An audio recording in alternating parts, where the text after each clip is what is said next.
Hello guys, good evening everyone and welcome in this class. मैं आपके साथ हेमा मुद्गल। आज बेसिक इंग्लिश ग्रामर में हमारा टॉपिक रहेगा it, use of introductory it, यानी इट का इंट्रोड्यूस करेंगे कि ये किन सेंटेंसों में यूज होता है और किन में नहीं होता है। आज हम इट के बारे में अच्छी तरह से पढ़ेंगे, क्लियर करेंगे इसके बारे में। तो प्लीज वीडियो को लास्ट तक देखना, लास्ट तक बने रहना है और छोड़ने से पहले एक लाइक शेयर सब्सक्राइब जरूर करना। ओके, तो इसके बारे में जानते हैं। तो इट कहाँ पर यूज होता है और किन सेंटेंसों में होता है। तो देखना यह है कि जो सेंटेंस हमारे आते हैं, अगर रियलिटी में उसमें कुछ सब्जेक्ट नहीं होता है, यानी कुछ कर्ता नहीं होता है, तब हम वहां पर इट का यूज करते हैं। क्लियर? ये पॉइंट याद रखना है कि अगर किसी सेंटेंस में कोई रियलिटी यानी वास्तविक कर्ता नहीं होता है तो वहां पर हम इट यूज करेंगे। और इसके अलावा जिन सेंटेंसों में समय, दिन, मौसम, प्राकृतिक घटना और या टाइम, इस तरह से अगर पॉइंट बताए जा रहे हैं, इस तरह का वर्णन किया जा रहा है, तो उनमें भी वहां इट का यूज करते हैं। और मोस्ट इंपोर्टेंट है कि अगर किसी बात पर जोर दिया जा रहा है तो वहां भी हम इट यूज करते हैं। Clear? So let's begin it, use of introductory it. ठीक है, तो ये देखना एग्जाम्पल से हम समझेंगे कि किस तरह से, कहां पर और किन पॉइंटों में हम इट यूज करते हैं।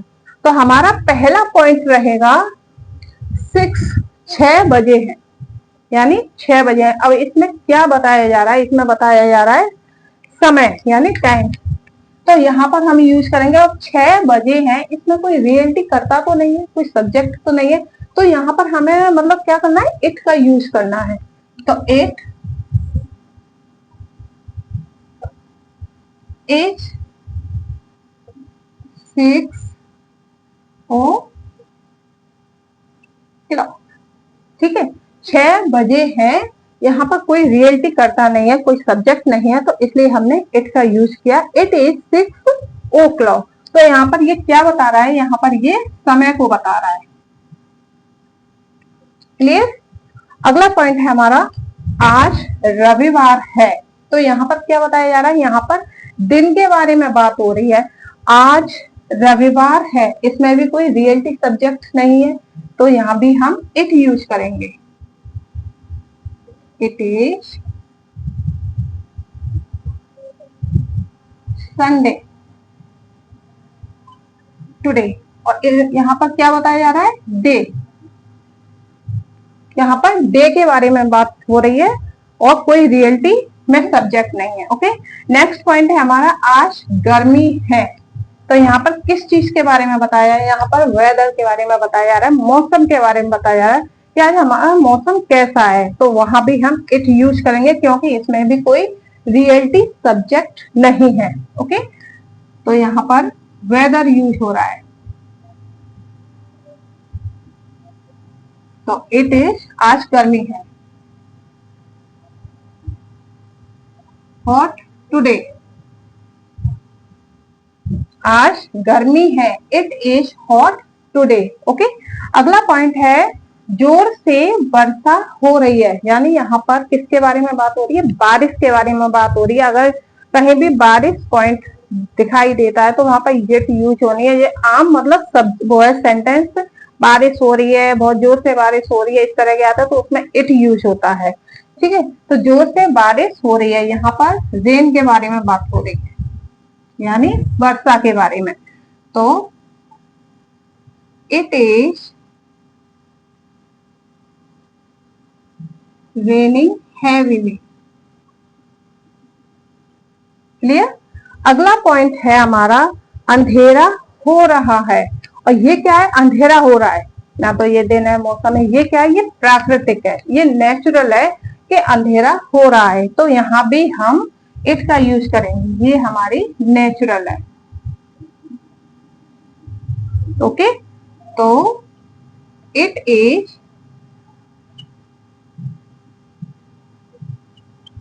अब एक पॉइंट इसमें आया है कि गेटिंग। गेटिंग इसमें क्यों यूज हुआ है ये देखना है कि अंधेरा हो रहा है, इसमें क्या पॉइंट दिया कि अंधेरा हो रहा है, हुआ नहीं है, अभी होने वाला है, यानी फ्यूचर में होने वाला है। हम जब फ्यूचर में कोई बात आती है, क्या कोई सेंटेंस आता है, तो उसके लिए हम गेटिंग यूज करते हैं ये पॉइंट माइंड में रखना है कि अगर कोई सेंटेंस फ्यूचर के लिए आता है तो उसमें हम गेटिंग यूज करेंगे। ओके, तो अंधेरा हो रहा है तो it is getting dark. Clear. अगला पॉइंट है हमारा, यह मैं ही था जिसने यह कार्य किया। अब यहाँ पर ये देखना है कि टाइम के बारे में बात होगी, डे के, वेदर, रेन और नेचुरल घटना जो होती है प्राकृतिक घटना, उनके बारे में सारे। अगर ये सारे पॉइंट आते हैं तो उसमें हम इट का ही यूज करेंगे। क्लियर। अब जो लास्ट में जो पॉइंट बताया था कि यह मैं ही था, यहाँ पर क्या हो रहा है, यहाँ पर वो जोर दिया जा रहा है बात पर कि यह मैं ही था। यहाँ पर क्या है, जोर दिया जा रहा है, ये पक्का श्योर कंफर्म है कि यह वही था जिसने यह कार्य किया, तो यहां भी हम इट यूज करेंगे। क्लियर। तो ये देखिए, यह मैं ही था, इट वॉज आई, जिसने यह कार्य किया, हु डिड दिस वर्क। तो यहाँ पर किस चीज पे क्या पॉइंट दिखाई दे रहा है, क्या सेंटेंस में क्या पॉइंट मतलब दिया जा रहा है, यहाँ पर जोर दिया जा रहा है।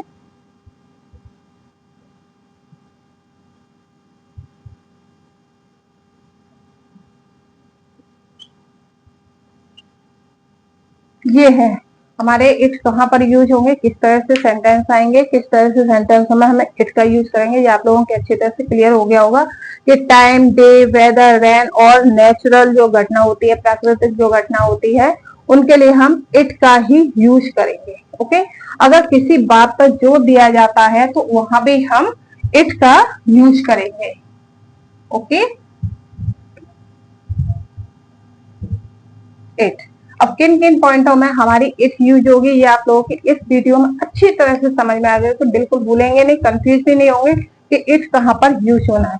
अगर वीडियो अच्छी लगी तो प्लीज लाइक, शेयर, सब्सक्राइब जरूर करना, और नेक्स्ट वीडियो में अनदर वीडियो में फिर मैं आपसे मिलूंगी। Till then bye bye.